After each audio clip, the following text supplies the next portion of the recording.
All right, so welcome back. So we're going to continue with the polynomials, and now in particular we're going to talk about the distributive property. Whenever you have multiple polynomials, sometimes you have monomials or binomials, and you want to be able to distribute across brackets, you have to be able to know how to take each of the terms from one particular factor in a bracket and then distribute it across into all the different terms in the different brackets. Now, orders actually don't matter, but you do have to run into a few of these examples to kind of get a good gist of how to do these.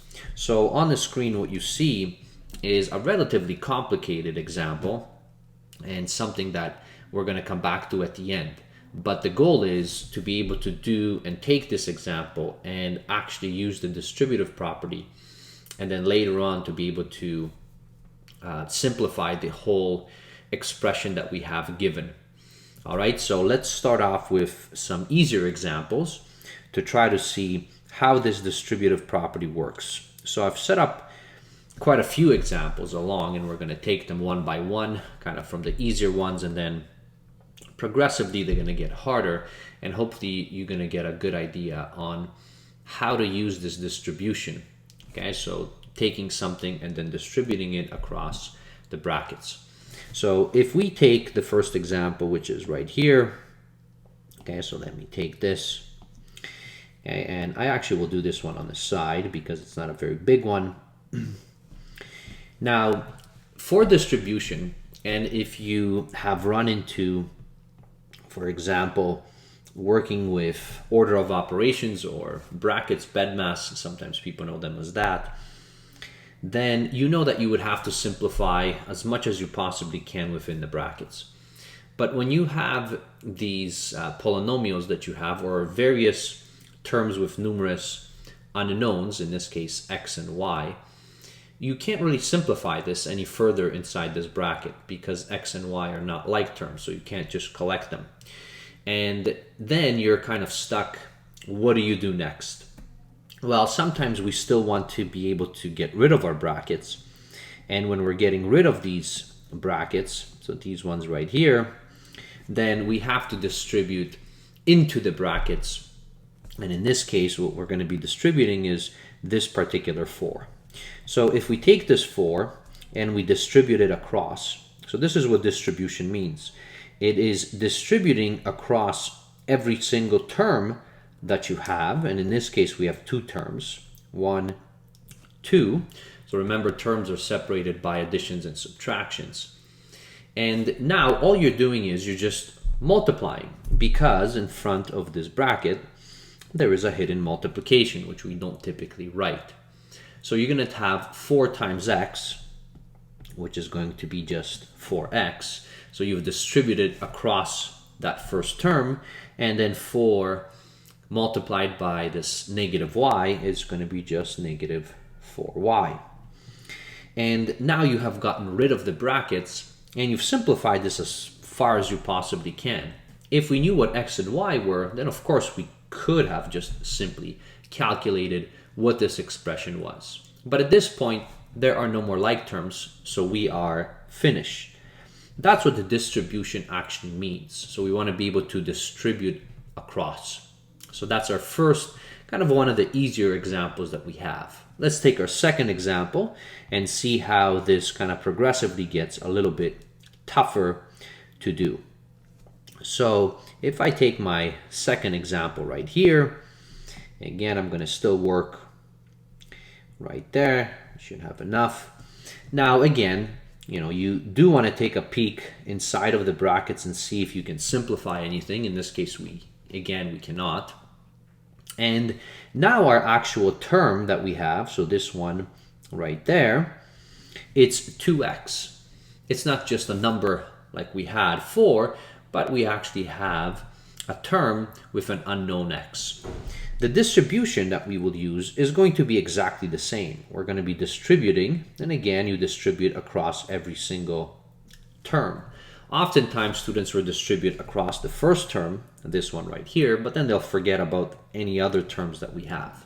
So you have to always distribute across as many terms that you have. If there were 3 terms, 4 terms, now typically you won't get 4 or 5 terms, but 2 or 3 is likely, okay, in the school environment.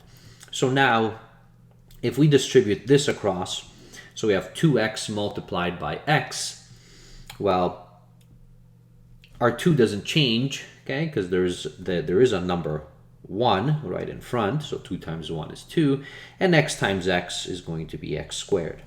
So that's going to be distribution across the first one.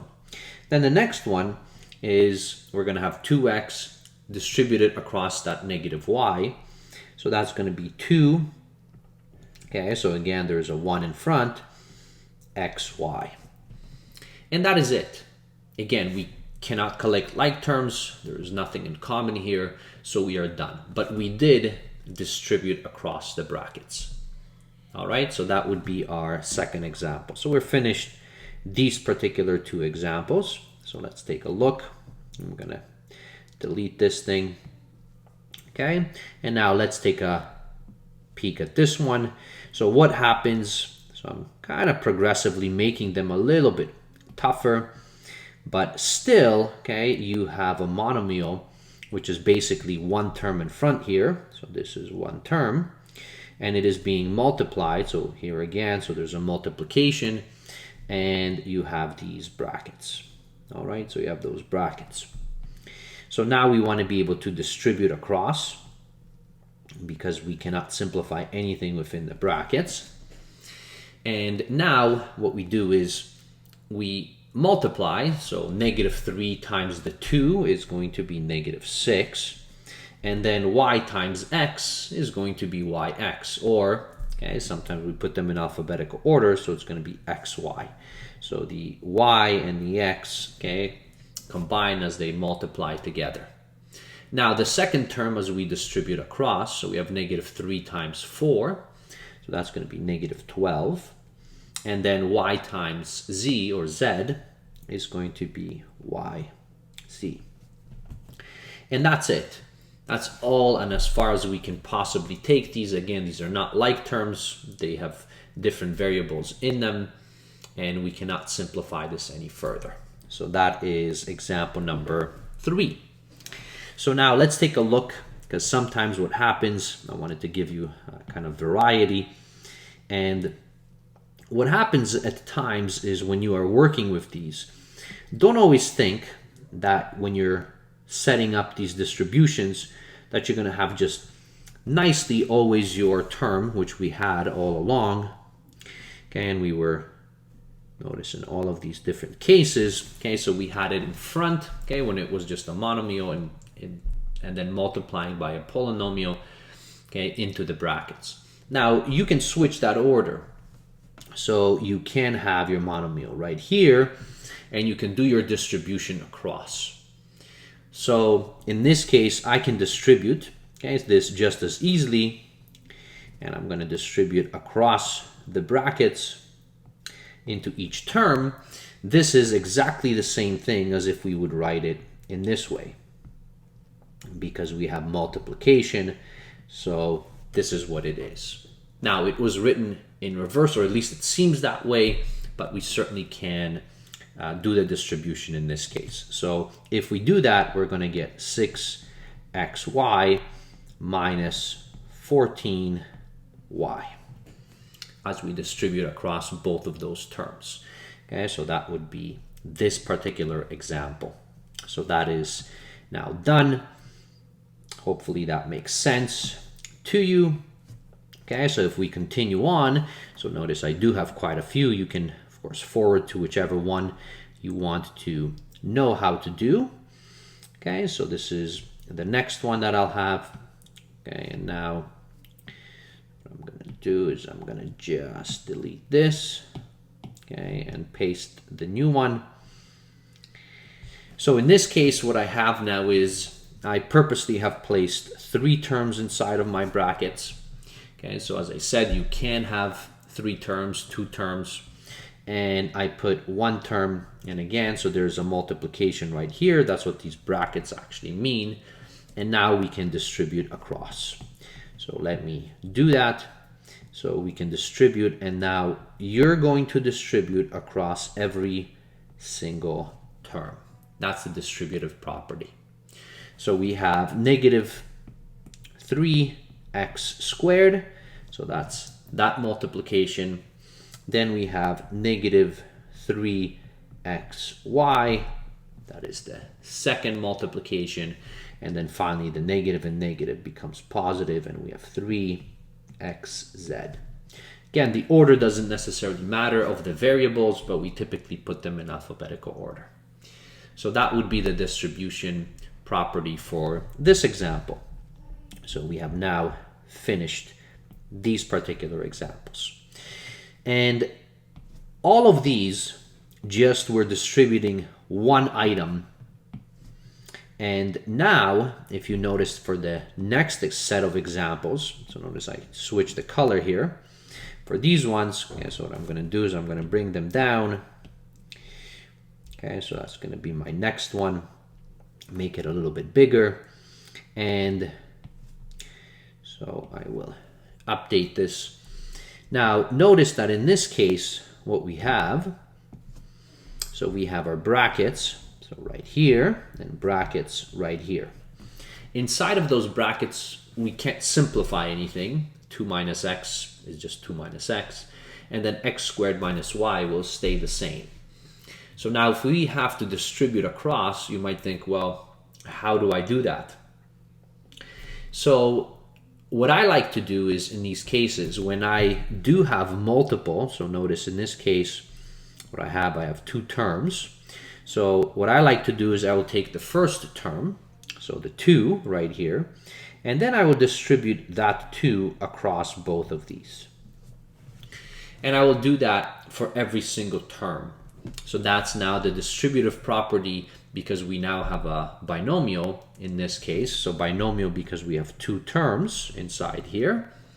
And now I'm going to be distributing. So 2 times x squared is going to be just 2x squared. So, and then we're going to get negative 2y. So notice I have distributed the first ones. So that is now done. So that's this 2 right here is finished. Okay, so that's finished. And now what we must do is we must now take the second term and distribute that across as well. So the process basically is you take each term and you will distribute across all the terms in the second polynomial. And then, so this case it was 2 distributed across. Now I'm going to take that negative x and distribute that across. So that's going to give me negative x cubed. So notice that's the x and the x squared. And then we have negative and negative, so that's going to be positive, and that's going to turn out to be x, y. Now I can just double check again, is there anything to collect in terms of like terms? So unfortunately there is not. So this is the distribution, and as far as we could take this particular, and we've gotten rid of all the brackets, and we've simplified this as far as we possibly can. All right, so that's what happens when you have multiple, okay, of these particular terms, okay, that you have to be able to work through, okay, and distribute across. So let's take another example. So that was, okay, so the first one right here. Now let's take this one, which is even more complicated. I'm going to copy this down, and let's see how we're going to be working with that. So that's the distributive property here. And again, so this one has a binomial, so 2 terms right here. And we're going to be distributing it across the other ones. So let's see how well you remember this. So we have to distribute across each of the terms. So negative x first. All right. So now we're going to have, so this is going to be negative 2x cubed. So notice x and the x squared, so they combine to x cubed. So that's the first one. Negative and the negative will become positive. And then we're going to have 3xz or z. So that will be the second new term that we have. And this takes now care of, okay, so this particular term. So this one is done. And now I'm going to move over to the second one. So now I'm going to distribute this across both of them. So I'm going to get negative. This is 2x squared y. And then I'm going to get positive because negative and negative. So 3yz. And again, nothing really to collect as like terms. So we are done, okay, with this particular example. All right, so this one was a little bit harder, okay, but still doable. Now, what happens, so if I take this much longer one, and I'm going to copy this down, these distribution laws do get a little bit annoying when you get bigger and bigger terms, okay, with polynomials at hand. So for example, we have two terms here, but here, okay, we have three terms.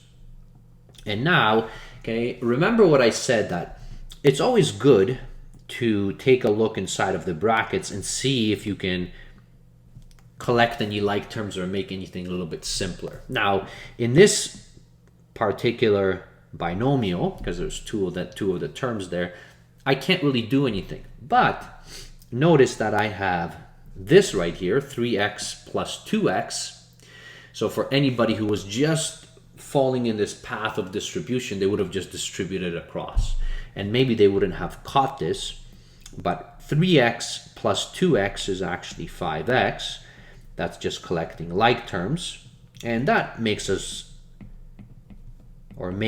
our life a little bit easier because now we have only two terms. Okay, so we could collect that. And now you can go ahead and now distribute across both of the terms. So negative 4 times 5 is going to be negative 20x. And then negative and negative is positive. 4 times 4 is 16y. So that's the first one. So that's that out of the way. Now the second one, so just the x. Now we can distribute this across. So that's going to be plus 5x squared.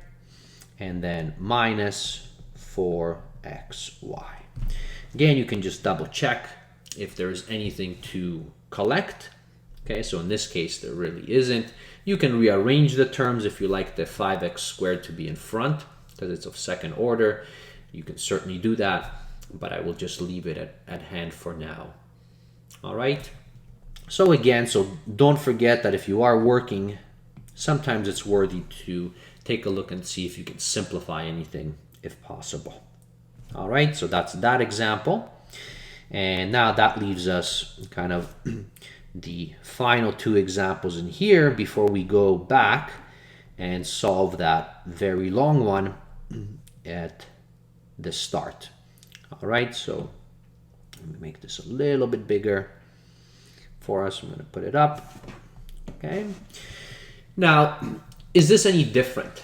So for example, what happens here in this particular case, okay, as I'm looking through this, okay, so I'm going to put my brackets just so that I can see what's happening.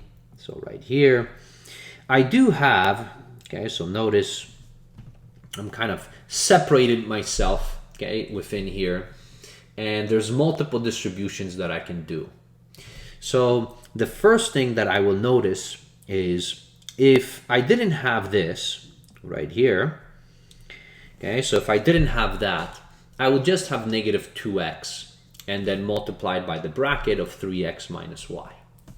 And if that happened, okay, so what I would do is I would just simply distribute this across, right? Just as we did before. So if I wanted to get rid of that, because I can't really collect 3x minus y, but if I distribute, I'm going to get negative 6x squared and then a positive 2xy. That's from that distribution. All right. Now, because there is a plus here, okay, so right here, okay, so that is now separated another term for me on the right-hand side. So I'm going to kind of slightly use a different color. Notice, but I can distribute across that bracket. So that's going to be plus 4x squared and then plus 8xy. And now notice, once I distribute this, in this case, I do have like terms. So I notice x squared, so negative 6 plus 4, so negative 2x squared. So I can collect these two right here, this one and this one. And then I can do the same, okay, so right here, because I have xy, so that's going to be plus 10xy. So this one nicely kind of falls apart, and we can simplify it quite a bit. But this is as far as we can go. We can't collect any more like terms.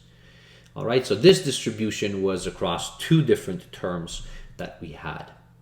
So hopefully that gives you another sense and an example of how to approach this.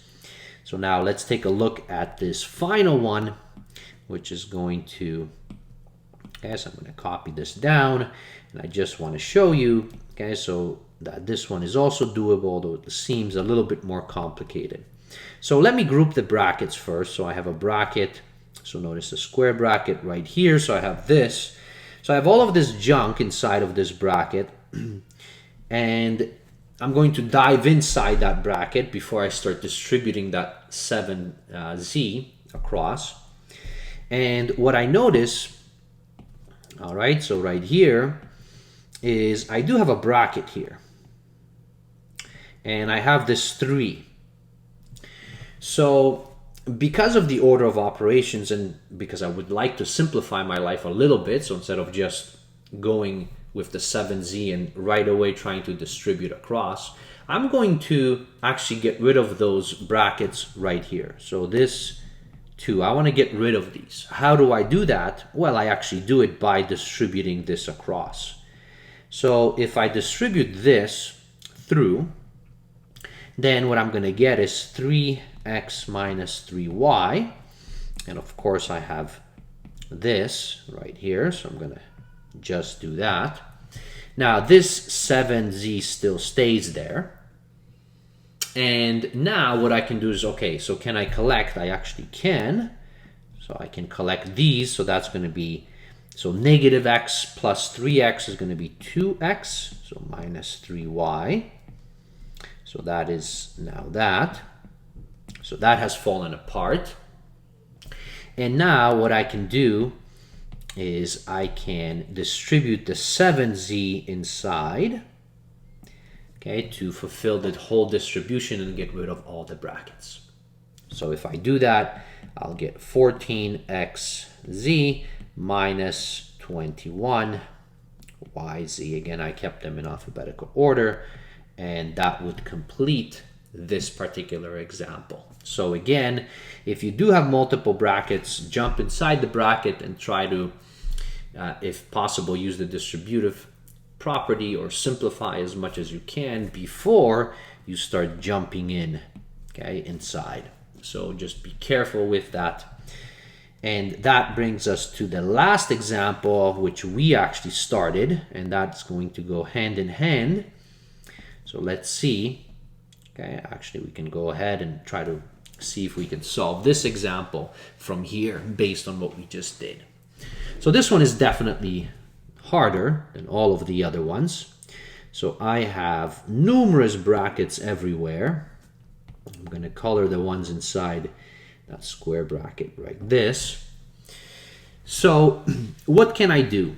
Well, I can't do anything here in terms of simplification. So 2xy minus 5z, I can't really do anything there. So what I will do now is I'm going to take this inside of these square brackets. So I have that.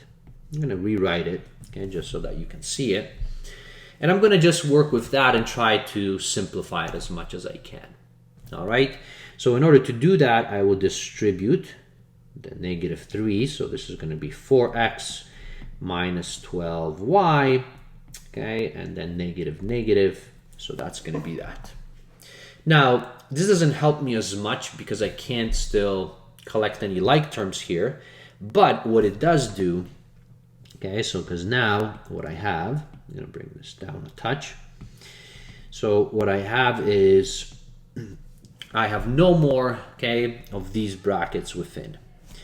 But I do have, okay, so this negative 5z, so 2xy minus 5z still in front.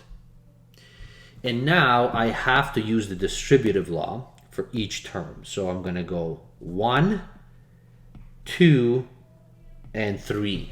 That's correct. Okay, so the first one, 2xy times 4x, so 2 times 4, so that's 8. X times x, so is x squared, okay, and then the y remains. So notice x is x squared, and then the y remains. Now I have to do that to the second one, so 2 times negative 12, so that's going to be negative 24, and now I have an x, and then y and a y, so that's going to be y squared. And now finally times the 6, so that's going to be plus, so I'm going to do that, plus, okay, and that's going to be now 12xy. And it does become very long. This is just, okay, the first term that we had. It's just this one right here. Now what we have to do is we have to take this negative 5z and distribute it across each of these. So I'm going to take this and distribute it across each of them by multiplication. So that's going to be, so let me, okay, so this was from our first one. I'll make it a touch smaller so we can fit it on one line and kind of shift it over. So we have negative 5z, okay, times the 4, so it's going to be negative 20, and xz, so that's the first one. Now negative 5z or 5z again, multiplied, so that's going to be positive 5 times 12, okay, so you can do that multiplication, so that's 60, and this is going to be yz, and then finally the negative 5 times the 6, so it's going to be negative 30, okay, and then the z. And now it is a little tricky to try to see, are there any like terms within here? Well, the ones in orange, all of them have a z in there, but the ones in blue do not. So I can't actually collect anything anywhere. So this is as far as we could take it. And now, if you understood this distribution, you're okay with the distributive property. Okay? All right, so I hope you found this useful. It was a little bit longer video because I wanted to give you quite a few examples, okay, for this. Okay, so thank you for watching. Okay, cheers. We'll see you in one of the other videos. Bye.